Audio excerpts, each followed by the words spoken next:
The Galactic Council convened in an enormous chamber, surrounded by walls that shimmered with the light of distant stars.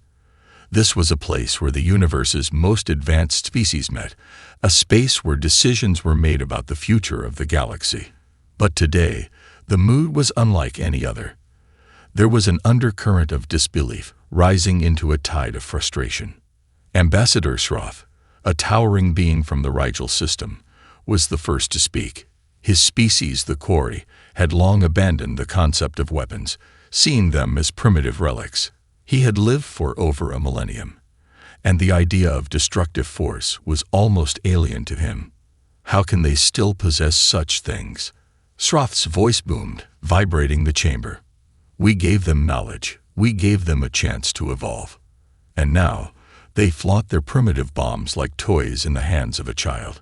Do they not understand the destruction they risk?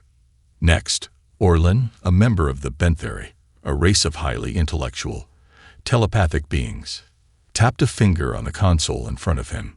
Their weapons are not only a threat to themselves, but to every other species in this galaxy. If they are so reckless, how can we trust them with the technology of the stars? They haven't even learned to live without fear. The murmurs around the chamber grew louder. The ambassadors of the Xarath and Drelok species, both peaceful but powerful, exchanged glances.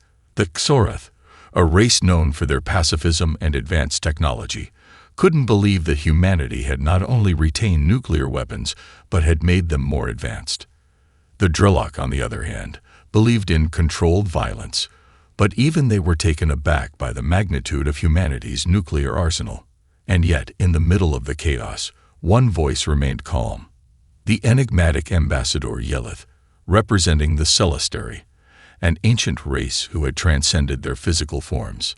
Yelith's species had lived for millions of years, and they had seen countless civilizations rise and fall.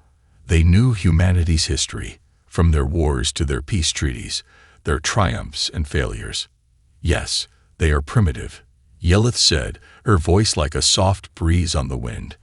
But they are also remarkably resilient.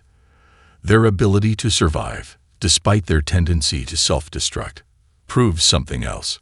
A spirit, something we can't measure with our technology or wisdom. This stopped the others. The Drelok representative, who had been vocal in his condemnation of humanity's actions, now leaned back in his chair. You are suggesting they are worthy of our consideration simply because they refuse to die. Yelith's silver eyes glowed with a calm certainty. No, not because they refuse to die, but because they fight. They adapt. And in their adaptation, they might just teach us something we have long forgotten. The strength to protect what we hold dear, no matter the cost. The room grew silent. Even Shroth paused, his thoughts racing. For all their intelligence, for all their centuries of history, the Quarry had never considered a species like humanity, one that clung so fiercely to survival, despite its faults. The silence lasted only a moment, but in that time, the members of the Galactic Council were forced to reconsider their stance. Perhaps the question wasn't whether humanity was ready to join the galaxy. Perhaps it was whether the galaxy was ready for humanity. Back on Earth, the atmosphere was charged with tension. News of the Galactic Council's outrage had spread across the globe like wildfire, sparking heated debates in every major country. Governments scrambled to prepare a united front, but unity was a rare commodity on Earth. Amidst the chaos, an emergency session of the United Nations was convened. In the grand marble-lined hall, world leaders gathered, their faces grave. The United States President, Celeste Moore, stood at the head of the table. A woman of strong convictions, she had spent her life dealing with international crises. But this was unlike anything the planet had ever faced. We've received a message from the Council, President Moore said, her voice steady but resolute. They demand that we disarm. Immediately. They claim our nuclear weapons are a threat to galactic peace. A murmur spread through the room, a mix of disbelief and anger. The European Union's representative, Councillor Ilana Drexler, was the first to speak up. Are they serious? These aliens who have never experienced our history dare to dictate how we protect ourselves. Her voice rang with defiance. We've fought wars, we've survived genocides, and we stand here today because we have the strength to defend ourselves. We will not bow to their demands. But not everyone was as confident. The Chinese representative, Zhang Lai, raised a hand for attention. We cannot ignore the reality of the situation. These beings are not like us. They are far beyond us. And yet they fear our weapons. This must mean something. Perhaps it's time to reconsider how we interact with the universe. President Moore shot Zhang a stern look, then turned back to the rest of the assembly. Reconsidering is not an option.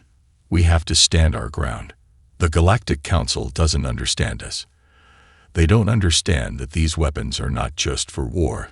They are a symbol that we will not allow ourselves to be destroyed by anyone, whether they're from this planet or from the stars. The room fell silent, and for a long moment, all eyes were on her. The weight of her words lingered in the air like the hum of a distant storm. She wasn't just speaking about nuclear weapons. She was speaking about humanity's very nature, its stubbornness, its resolve, its refusal to be wiped out. And then an unexpected voice broke the silence. Ambassador Tobias Hart, the United Nations representative to the Galactic Council, leaned forward in his seat.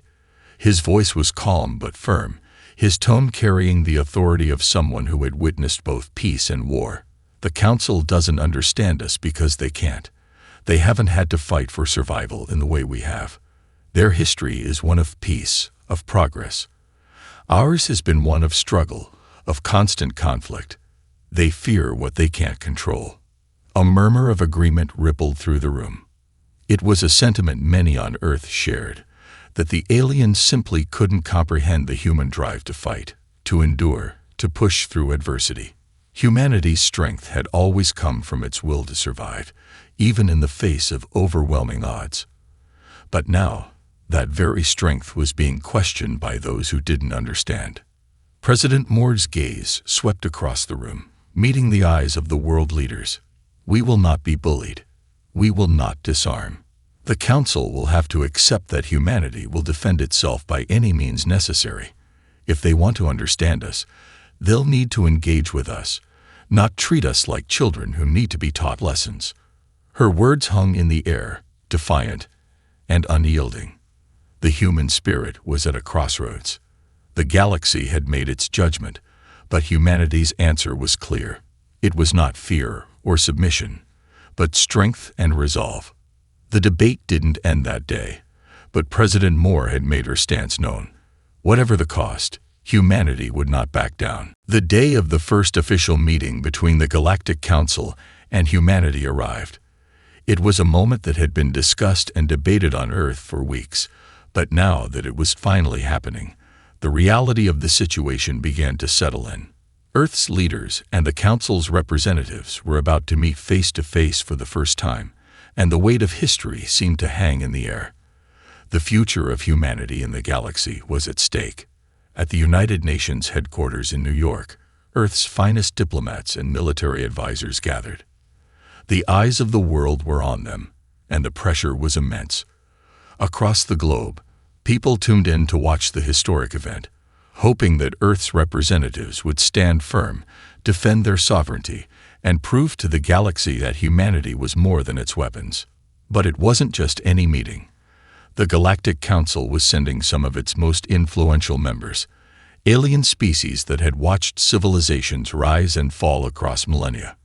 They came in an impressive display of technology, sleek ships that seemed to shimmer as if they were part of the very stars, hovering in perfect formation above the Earth's surface. These ships were far beyond anything humanity could dream of, their structures like a fusion of organic and mechanical, a testament to the advanced civilizations that piloted them. The first to step off the ships was Ambassador Sroth, the towering Kori diplomat who had been so vocal in his outrage. His form was like a being made of shifting shadows, impossibly tall with limbs that seemed to stretch and bend unnaturally. Next came Orlin, the telepathic Bentheri, whose glowing skin radiated a soft, soothing light, and whose mind could communicate directly with others. Then there was Yelith, the Celestary ambassador, an ancient being whose form seemed barely physical, appearing as a translucent mist that flickered in and out of visibility, a representation of their species' transcendence beyond the physical plane. When they entered the chamber, they did so with an air of quiet superiority. The weight of their centuries of existence, their technological prowess, and their vast knowledge was palpable. They gazed down upon the gathered humans with a mix of curiosity and disdain. But humanity wasn't about to back down. The doors to the assembly room closed with a heavy thud, and the meeting began. Ambassador Hart was the first to speak on behalf of humanity. He stood tall at the head of the table, addressing the alien diplomats with calm determination. "Welcome to Earth," he began, his voice firm. "You've come to judge us, to evaluate whether we're worthy of being part of this galaxy. But I'm here to tell you this. Humanity will not apologize for who we are or how we defend ourselves. We may not understand the ways of the Galactic Council, but we will not be forced to change who we are just to fit your standards." The council members exchanged glances, their expressions a mix of confusion and frustration. Ambassador Shroth was the first to respond, his voice like rolling thunder. "You persist with this defiance, even when the evidence is clear. Your primitive weapons can obliterate entire cities, and you think this is a symbol of your strength. No, it is a symbol of your fear." The humans in the room shifted uncomfortably, but Ambassador Hart did not flinch. "Fear is a part of who we are, yes, but it's also a driving force. We don't hide from our fears. We face them. And that, if nothing else, is what makes humanity unique." Yelith, who had been silent up until this point, finally spoke. Her voice was like a soft whisper, yet it carried a weight that was almost oppressive. "You believe that your ability to survive is a strength, and in a way, you are right. But your weapons are not the cause of your survival. It is your will. And that will, should it remain unchecked, could be the very thing that leads to your destruction." A heavy silence followed Yelith's words. The humans were caught off guard by the gravity of her statement, but they couldn't deny the truth in her words. Humanity had survived countless near catastrophes, but what if their very will to survive, unchecked, unyielding, could ultimately lead them into a conflict with a far more powerful force?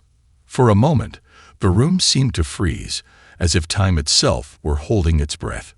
The alien representatives were a galaxy apart in their thinking, and yet, in that moment, they began to understand the complexities of humanity in a way they hadn't before. Humans were not just a species with advanced weapons. They were a species that could not, would not, be extinguished. The tension in the room was palpable. The Galactic Council representatives, though silent, exchanged uneasy glances. The atmosphere on Earth was heavy with the weight of their judgment. President Celeste Moore knew that the negotiations had reached a boiling point. The aliens were unimpressed, and humanity's desire to stand its ground was beginning to show cracks. Outside the United Nations headquarters, Earth's military command was already preparing. There were whispers that the Council would demand immediate disarmament or worse, complete isolation of Earth from the galaxy. If that happened, humanity would be cut off from trade, knowledge, and potential alliances with the most powerful species in the universe. Earth would be left to fend for itself, a fate too terrifying to consider. In a move that shocked even President Moore's inner circle, the head of the military, General Jonas Riker, suggested a bold course of action, a show of strength. If we want them to understand the magnitude of our resolve, we need to show them just how powerful we are, not just with words, but with force. The proposal was not an easy one. The consequences of detonating a nuclear bomb in space were grave, but General Riker argued that it was necessary. The test would be conducted far from Earth, in the deep reaches of the solar system, where the blast would be visible to the alien fleet stationed near Earth, but would not directly harm the planet or its inhabitants. Despite the risks, the human leaders reluctantly agreed. It was the only way to demonstrate humanity's defiance. The decision was made in the dead of night, with only a select few knowing the true extent of what was about to unfold. Days later, the world watched as the countdown to the nuclear test began. In the vast emptiness of space, humanity's most powerful bomb, codenamed Aegis, was prepared for launch. It was unlike anything the galaxy had ever seen, a weapon that combined humanity's nuclear technology with a secret alien blueprint uncovered decades earlier. It was a last-ditch attempt to prove that Earth, no matter how primitive, had something no other species had: raw, unyielding power. On the day of the test, Ambassador Hart addressed the United Nations Assembly once again, standing before the world's leaders with a heavy heart. What we're about to do may seem reckless to some of you, but it is not a decision we take lightly. We stand not only to defend ourselves, but to show the galaxy that we will not be dictated to. We will fight, no matter the cost. We will not be erased. As the final seconds ticked down, the tension in the assembly room intensified. The alien representatives, watching from orbit, stood silent in their ships, unsure of how to react. They had seen advanced weapons before, but nothing quite like this. The sheer force of humanity's defiance was a new concept for them, one they hadn't fully considered. And then, the countdown reached 0. The explosion was like nothing the galaxy had ever experienced. It was so bright that for a moment, the sun seemed to fade, and the vastness of space was bathed in an eerie glow. The shockwave of energy rippled outward, cascading through the void, as if to challenge the very fabric of the universe. For a long moment, there was nothing but stunned silence.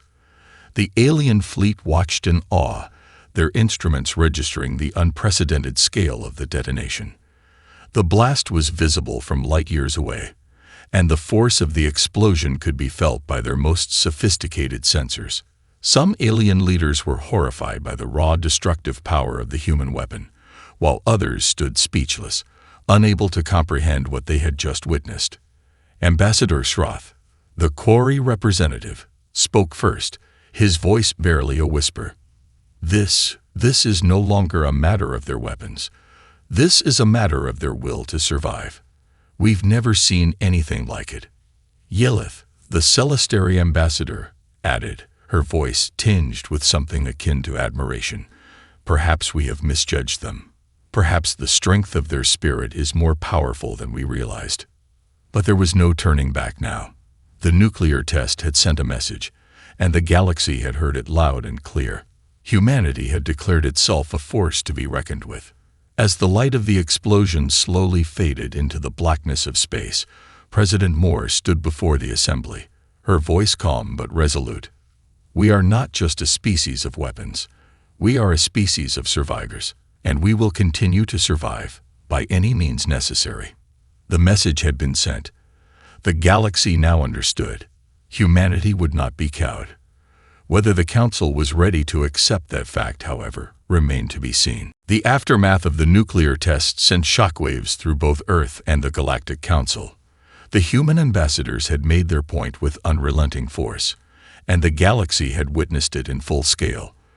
But what none of the alien species anticipated, not even humanity itself, was the discovery that would unfold just days later. It came as an unassuming data packet, intercepted by a coalition of the Council's highest scientific minds.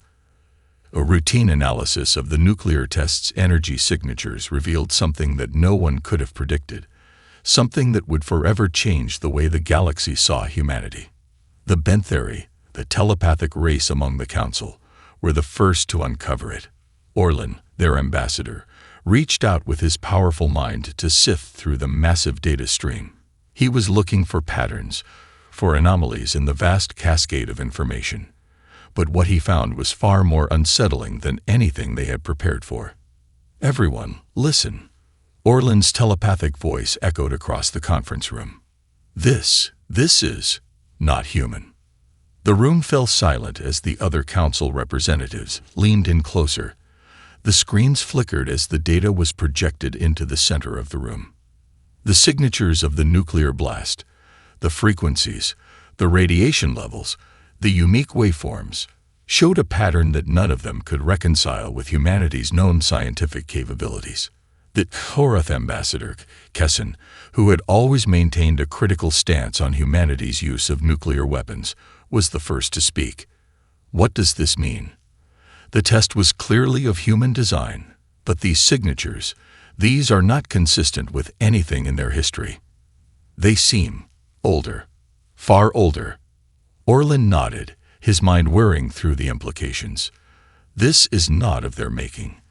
The technology embedded in this test, buried within the design of the bomb, bears a striking resemblance to ancient alien technology, lost, forgotten technology. The data points to something far older than humanity, something far more sophisticated than their known history should allow. The chamber grew tense as the realization spread. Earth's nuclear weapons, it seemed, were not entirely human in origin. The ancient traces within the bomb suggested that an alien race, long thought extinct or vanished, had once interacted with humanity, possibly even seeded the idea of nuclear weapons in Earth's early history. Yeleth, the Celestary ambassador, stood up, her voice almost a whisper. If this is true, it means humanity's resilience, their ability to survive, is not solely their own. They have been influenced, perhaps even guided, by something beyond their comprehension, a legacy they do not fully understand. The discovery stunned the Galactic Council into a temporary silence. For all their power and wisdom, they had failed to account for this, humanity's connection to something greater, something older. It suggested that Earth was not as isolated and innocent as they had thought. Humanity had been touched by a force beyond their time, and it was clear now that their nuclear weapons were not entirely the result of their own scientific development. On Earth, as the news began to filter through the diplomatic channels, the leadership was equally taken aback. Ambassador Tobias Hart, the human representative to the Galactic Council, found himself staring at the transmission from Orlin's team, trying to comprehend the magnitude of what had just been uncovered. He couldn't deny it. The technology in the nuclear bomb had indeed seemed too perfect, too advanced for Earth's timeline. Hart gathered with President Moore and military leaders in a secure room, his voice steady but with a hint of unease. This changes everything. We thought we had developed these weapons ourselves, but now it seems we were guided. The question is, by whom and why? President Moore's face remained calm, but there was a storm brewing beneath her composed exterior. If this is true, it means that everything we thought we knew about our own history, about our survival, could be a lie. We're not just a species of survivors. We might be the inheritors of something much larger. And if that is the case, the galaxy needs to understand that too. Back in the Galactic Council chamber, the ramifications of the discovery began to sink in. The Council now had more questions than answers. What had happened to the ancient race that had supposedly interacted with humanity? Why had they left such a potent legacy behind? And more importantly, what did this mean for the future of the galaxy? The discovery was not just a game changer, it was a reckoning. Humanity, it seemed, was not a simple species of warlords and survivors. They were the bearers of a hidden legacy, a link to an ancient power that the galaxy had long forgotten. And now, that truth would set the stage for a new chapter in the story of the galaxy and humanity's place within it. The discovery of the ancient alien technology buried within humanity's nuclear weapons rocked the very foundation of the Galactic Council. It was no longer just about the primitive weapons of a young species. It was about the legacy they carried with them, a legacy that spanned across the stars and eons. The galaxy's most powerful races had now been forced to reconsider everything they thought they knew about Earth and its place in the universe. Back on Earth, the news of the revelation sent shockwaves through every level of government and society. Military leaders, scientists, and diplomats scrambled to make sense of the discovery. If humanity had unknowingly inherited this advanced technology from an alien race, what did it mean for their future? And why had the technology been hidden in the first place? President Celeste Moore convened an emergency meeting with Earth's top officials, including Ambassador Tobias Hart, military leaders, and the heads of scientific agencies. The question on everyone's mind was the same. What was the true nature of humanity's connection to this long-lost alien race? Hart was the first to speak. We can't ignore the fact that these weapons were never fully of our making. The question isn't just who gave us this technology. It's why. Why did they leave it for us? And why didn't they show themselves? Could they still be out there? The room fell into a deep silence. The notion that humanity might not have discovered the nuclear technology on its own was unsettling. But the idea that an ancient, potentially powerful race had been watching over Earth, waiting for the right moment, was even more unnerving. General Riker, the military commander, spoke up, his voice grave. If they're still out there, we have to be ready. The Council may see us as a threat, but what if there's something far more dangerous lurking in the shadows? We can't risk making enemies of the wrong forces. President Moore nodded, her expression hardening. We need answers. If there's an ancient power out there, humanity needs to understand its purpose. We need to control this technology, not just wield it. And if anyone has information, we need to find it. Now. The urgency in her voice echoed the mood of the entire planet. Humanity's discovery was no longer a simple matter of intergalactic diplomacy. It was a question of survival. With the Council's scrutiny growing and the weight of their judgment hanging over them, Earth's leaders knew that they could no longer afford to act in the dark. The time had come to uncover the truth behind the legacy they had unknowingly inherited. Meanwhile, within the Galactic Council, the realization was slowly dawning on the representatives. They had made a critical mistake in their initial assessment of humanity. It was not that Earth was simply a dangerous species, but that their development had been shaped by an unknown force, a force far beyond the Council's understanding. The Bentheri, who had once viewed humanity's survival instinct as a mere flaw, now saw it in a different light.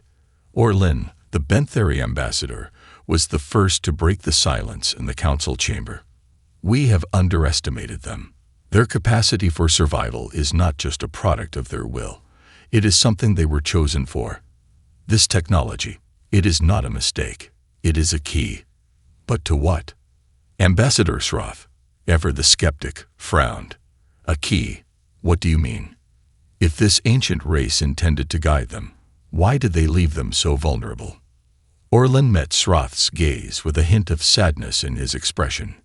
Perhaps it wasn't about vulnerability. Perhaps it was about waiting. For the right moment, the right circumstances. And now that humanity has discovered this legacy, the question is not if they will play a pivotal role in the galaxy, but when. Yelith, who had been quiet for much of the discussion, finally spoke, her voice soft, but filled with ancient wisdom. Humanity is not the product of just one civilization. They are the inheritors of many. And like the stars themselves, they are destined to shine, not alone, but as part of something much larger. The council sat in stunned silence as Yelith's words sank in. The truth was becoming clear.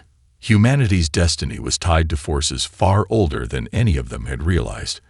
And as the galaxy held its breath, waiting to see what would unfold next, one thing became certain. Humanity was not just a player in the galaxy's future. It was the key to unlocking something far greater. Back on Earth, President Moore made the next move. We need to prepare. It's time for humanity to reach out, not just to the Council, but to whatever is out there, waiting for us to uncover the full extent of our inheritance. The galaxy was watching, waiting, and for the first time, humanity was ready to take its place among the stars. The truth was out there, hidden in the recesses of humanity's history, and President Celeste Moore understood that the stakes had never been higher. As Earth prepared to delve deeper into the mystery of its origins and its potential connection to an ancient alien race, the Galactic Council's scrutiny grew more intense. Every decision, every move now carried the weight of humanity's future. The pressure from the Council was mounting. The leaders of the most advanced species were no longer just concerned with Earth's nuclear capabilities. Now they were obsessed with uncovering the deeper truths behind humanity's rapid ascent. Why had humanity stumbled upon the ancient technology of a forgotten race? How was it that a species so young, so seemingly fragile, had been given access to something so potent? Ambassador Tobias Hart found himself increasingly isolated within the diplomatic circle. No longer merely negotiating for Earth's survival, he was now tasked with defending humanity's very place in the galaxy. At the same time, the military was on high alert, aware that if the Council decided humanity's legacy was a threat, they could very well attempt to neutralize Earth before it ever had a chance to understand its true potential. It was during a confidential meeting with President Moore that the most unsettling information came to light. Intelligence had intercepted a series of encrypted transmissions, hidden in the deep recesses of space. These messages, not coming from any known species, were older than anything the Council had encountered. The transmission, encoded with long-forgotten alien languages, was incomprehensible, yet familiar. It was as though the message was meant for Earth, as if someone had been waiting for humanity to receive it. And worse still, it contained coordinates that pointed to a region of space previously unexplored by any civilization. "What do we do with this?" President Moore asked, her voice steady despite the storm of questions swirling in her mind. "This isn't just a message. It's a map to something. But to what?" Hart examined the data with a furrowed brow. The transmission didn't just point to a distant point in space. It seemed to be guiding humanity toward something important. But whether it was a discovery or a trap, Hart couldn't say. "We need answers," he replied. "We can't ignore this. If this message is really for us, it could be the key to understanding everything. But we have to be prepared. Whatever we find out there might change everything." Meanwhile, in the Galactic Council chamber, the conversations were far less optimistic. Ambassador Shroth and Orlin argued fiercely over the implications of the discovery. Shroth, ever the skeptic, believed that humanity's recent advancements were a danger to the balance of the galaxy. He feared that if Earth were allowed to explore this unknown region of space, they would encounter something far beyond their comprehension, or worse, something they shouldn't awaken. "I don't care what kind of technology they've inherited," Shroth growled, his voice heavy with disdain. "What they don't realize is that this galaxy is full of ancient horrors, and if they awaken one of them, there's no going back. We have to stop them from going to that region." Orlin, however, had a different view. His telepathic mind reached out, trying to sense the underlying truth of humanity's connection to the unknown force. "We cannot stop them. We have no right to. If they are meant to discover the truth, then it is their destiny. We must prepare, but we cannot hinder them." Yelith, who had remained silent for much of the debate, finally spoke. Her voice, soft yet imbued with timeless wisdom, carried a heavy weight. What if the truth is not just for humanity? What if their awakening is the catalyst for something much larger? The galaxy has always lived in the shadow of the unknown. Perhaps it is time to face that darkness together. Her words sent ripples through the Council. The question was no longer whether humanity should explore the unknown. It was whether they were ready to confront whatever lay ahead, and whether the galaxy itself was ready to stand with them or against them. On Earth, President Moore made her decision. Despite the risks, the discovery could not be ignored. "We're going. We need to uncover the truth. The galaxy is watching us. Whatever happens, humanity will face this challenge head-on." As the decision was made, the first steps toward the unknown were set into motion. Earth's best and brightest were preparing for an expedition that could uncover secrets that had been buried for eons. And though the dangers were real, the possibility of finally understanding their true legacy gave humanity something it had never had before, a sense of purpose beyond survival. The stage was now set for the next chapter. Humanity's journey into the depths of space was not just about their own destiny. It was about the galaxy's future and the awakening of something much greater than anyone could have ever imagined. The decision to follow the coordinates was not an easy one. Humanity, having long been isolated in the grand tapestry of the galaxy, was about to venture into uncharted space, territory that might hold answers to the very questions that had haunted them since the discovery of the ancient technology in their nuclear weapons. As Earth's ships prepared for launch, there was an air of quiet determination among the crews.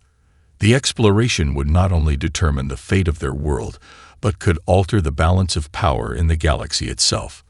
The Council, still divided, kept a close eye on humanity's every move, unsure whether this journey would lead to enlightenment or destruction. President Moore had rallied the nations of Earth to stand united, despite the uncertainty. Ambassador Hart, the voice of Earth in the Galactic Forum, was leading the diplomatic efforts to ensure that humanity's mission wasn't interrupted by the Council's interference. The ships, a fleet of the best Earth could muster, were equipped with the latest technology, but the coordinates they followed were leading them into a region of space that even the most advanced species in the galaxy had avoided, an area known as the Lost Void. The Lost Void was a vast expanse, unexplored and feared, not just for its distance, but for the anomalies that had been recorded in its vicinity. Strange energy readings, inexplicable disappearances of ships, and tales of ancient civilizations that had vanished long before the galaxy's modern inhabitants rose to prominence. All these things had kept the region off-limits for millennia. Yet here was humanity, the newest of the galactic races, boldly heading into the heart of it. As the fleet approached the edge of the Lost Void, the atmosphere was tense. Every ship's crew felt the weight of the unknown pressing down on them. The moment the lead vessel passed the threshold, the stars themselves seemed to shimmer and warp, as though reality was bending in on itself. It was as though the universe itself was holding its breath. The communications officer on board the flagship, the Elysium, gasped as they received their first transmission from beyond the void. It was faint at first, distorted, but then it cleared. An old language, one that had not been spoken in millennia. A message that had waited, buried in the stars, for the right moment. "We have been waiting for you." The words echoed in the mind of every crew member. It wasn't just a message, it was a summons. President Moore, who had been observing from Earth, felt the chill of those words. This wasn't a simple discovery. They weren't just exploring a forgotten corner of space. They were being led somewhere, a place, perhaps, where their legacy truly began. The fleet pressed on, deeper into the void. Then, something appeared, a massive structure, a monolith of alien design, hovering in the center of an uncharted star system. It wasn't natural. Its geometric precision was too perfect to be a natural formation. The structure dwarfed anything humanity had ever seen, and its surface was alive with energy, shimmering in ways that defied understanding. For a moment, the ships hovered in awe, each captain unsure whether to proceed. But a voice came through the comms once again, stronger this time. "Come, children of the void. It is time. Time to unlock the secrets of your heritage. You are the inheritors. You are the ones who will awaken us." Humanity had found what they had been searching for, a doorway to their past, a past that had been buried for reasons unknown. And as the fleet drew closer to the massive structure, its surface began to open. It was a portal, a gateway to something beyond comprehension. The ships slowly entered the structure, one by one. The air inside was thick with energy, and the crew felt an overwhelming sense of being watched, observed by eyes that had not seen the light of day for millennia. As they navigated the inner corridors of the monolith, it became clear that this place was not just a relic. It was alive. It was watching them, waiting for the moment to reveal its secrets. The crew's systems began to pick up strange readings, anomalies, waves of energy that resonated through their very beings. It was as though the structure itself was awakening, responding to their presence. And then a voice, older than the galaxy itself, reverberated through their minds. "You are not just human. You are the descendants of the Ancient Ones. You are the key to our return." The truth had finally been revealed. The ancient race that had seeded humanity with their knowledge was not dead. They had only been waiting for the right time, the time when humanity would be ready. And now, it was clear. Humanity was not just a random species in the galaxy. They were the inheritors of an ancient power, and their true purpose was far grander than anyone had imagined.